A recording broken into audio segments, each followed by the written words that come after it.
If you have a brand, any brand that you want to do retail, it's always good to sell big and small. And that's why in this episode of Retail Fashion Business, we're going to talk about how you can sell big to retailers, to big stores, and sell to small ones, which is boutique and specialty stores. And the difference and the pros and cons that comes with it based on my experience on these types of stores. It's best to have multiple retail stores to sell your products. It's a great deal for you to target different sorts of market, whether it be in general or just specialty. Even if some aren't taking large orders, like, a specialty store where it's just located in a small 15 square meter store somewhere here in Metro Manila, for example. There's always a risk of possibly order cancellations, which is a bummer. And especially in chain stores or department stores that are huge, and relying on them heavily for business can put your company at risk. I've been in that situation. That's why I'm not gonna name like big retail stores that I've worked with, because some of them have good relationships, some of them bad. I wouldn't say bad, but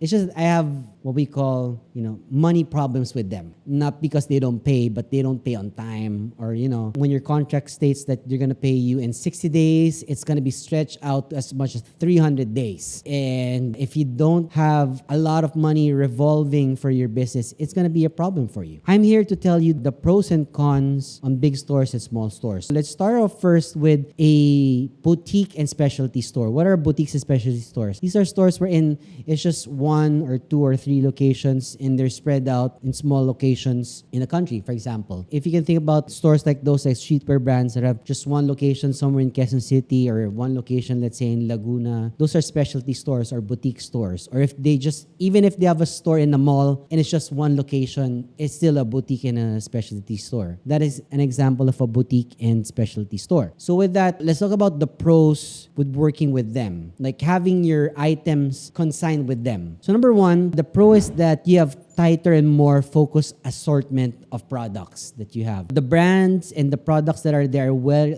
very much curated. If you're a specific brand and you don't mesh with their other brands, they won't get you. It's good to belong to a specific type of market that they're trying to get or cater to. It allows the store to reach their specific target market and make a noise about a brand or product much more easier for them. So that's number one. Number two, it's more personable when it comes to the customer experience that they get. So when a customer comes into the store, they feel like this is my clique, this is my thing, I'm in my element when I'm in that store. And more uniqueness in terms of the atmosphere that it creates for the buyer. You see the difference when you're going into a fast fashion store in a mall versus, you go to a specialty store somewhere, it's just one store. The difference in experience is it's big, which in turn creates a more loyal customer group for you. It may be a lot smaller, a fraction of it, but it's more solid, and you have repeat customers because of that. Another thing that's good with boutique and specialty stores is that they potentially give you more leverage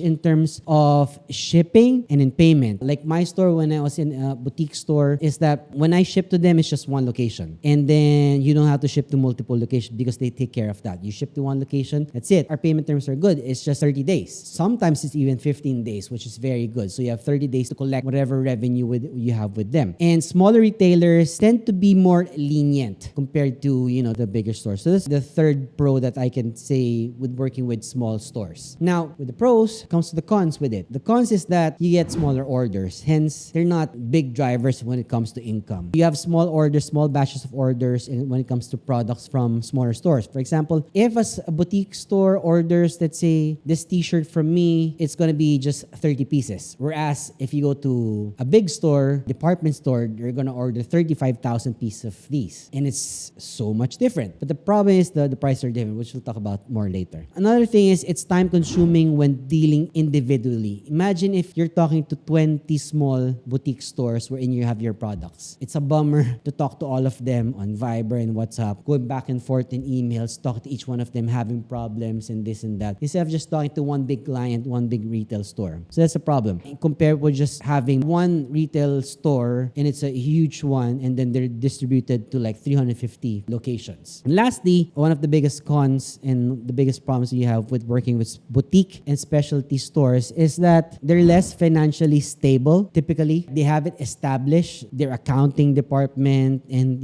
it's just the owners who are doing the accounting mostly. Most of the time, they'll have money problems in particular because they don't know how to handle their money. They know how to sell their products, but they don't know how to handle their money and do vouchers and payment terms and all that. That's a problem. It's possible that the store could go out of business before they pay you in full. And I've experienced that with putting so many products to boutique stores, and then they've only paid like 25%. And they don't know how to pay you because they closed shop.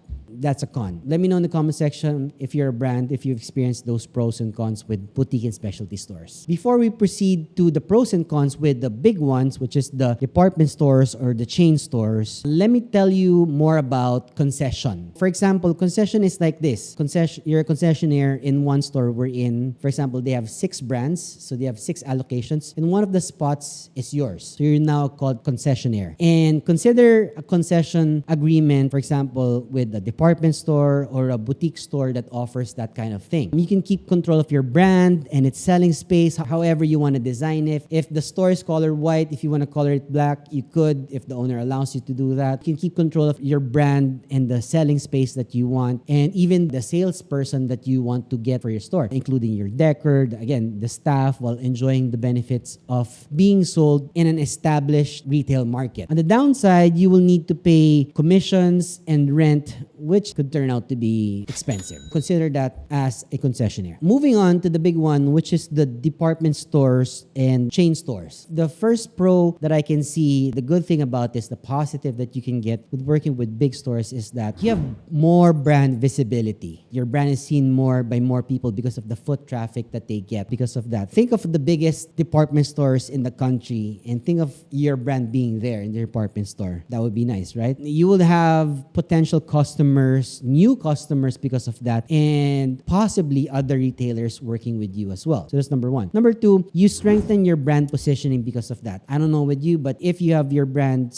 poised as a mass brand, for example, it's a good thing to be in a department store. You're being sold next to other popular brands, or if it's a luxury brand, you're positioned towards luxury brands as well. So it's a good mix. Number three is that you've established your customer base because of that, because they know you now and you have regular store traffic going into you. So you don't spend marketing to have people go to your store location. And lastly, you have higher volume of sales, potentially. Even if you're competing with, let's say, 45 other brands in there, if you have something unique to offer compared to the other brands, you would sell really well in your stores. So that's the fourth pro that I can see working with retail stores. Let's now go into the 5 major cons of working with department stores and the big retail stores, which is number one, again, like I mentioned, you have more competition. I mentioned you have, for example, 45 other competing brands that sell the same type of t-shirts or sell the same type of pants, wallets, shoes, bags, etc., compared to other brands, making it difficult to stand out. And now it's going to be up to you and your marketing team to display your brand differently compared to the other ones. So that's your challenge. For now, it's a con, but you can turn out into a positive for you. Next thing is you have problems with large orders, but always in terms of overbuying. The thing is, sometimes retailers would get large orders, but then only pay you for those that they've sold for the past 3 to 6 months. And that's a problem. When they return the products to you, it's old already, and now you have to go to outlets to sell your products, which is a huge problem if you don't have money to cover that. That leads to chargebacks and, example, order cancellations as well. That's a con to consider. The third one is you have lower margins. I'll give you an example. For example, I have a shirt that cost me about, let's say, 300 pesos to make. And then with small stores, I would sell them at 700 pesos so that I have 400 pesos as my margin. When you go to a retail store, they will ask for a bigger margin. So now they're going to ask a bigger commission. So instead of, for example, you taking home 400 per shirt, you probably take home around 200, maybe even less, because of how much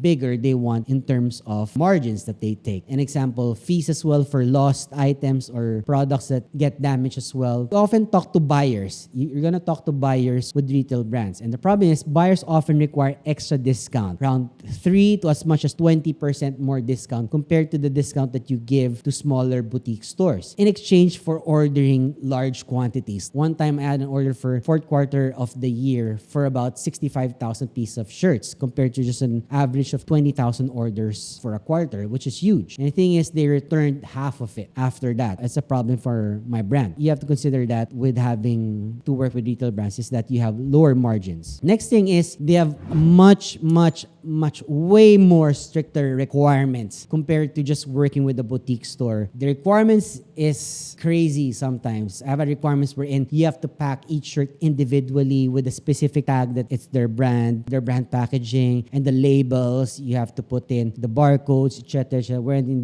boutique stores, you just drop off all the merchandise and it's up to them to sell it. There's promise regarding packaging, labels, even shipping documents. Documents is a bitch for me to work with. And even customer returns, you have to take care of that, which can lead to significant profit-harming chargebacks for you as well that you don't see. And lastly, they're less willing to negotiate because they know that they're a bigger brand than you. They're huge. They have hundreds of locations nationwide and you're just this one brand. So now you have to work to their standards and not to yours. It's rare that, they would work with your standard. They're less willing to negotiate when it comes to the terms, meaning there's going to be a lot more risk on your end because the usual terms that you're used to is not something that they're willing to work with, which will place a lot of risk for your brand. So that's the fifth thing as a con you would consider with retail brand. But of course, like what I say, if you have the bigger risk, the bigger the reward. It's up to you to balance that. I would guess that, as you grow bigger, you have to take bigger risks as a brand. And if you don't take bigger risks, then the rewards would be a lot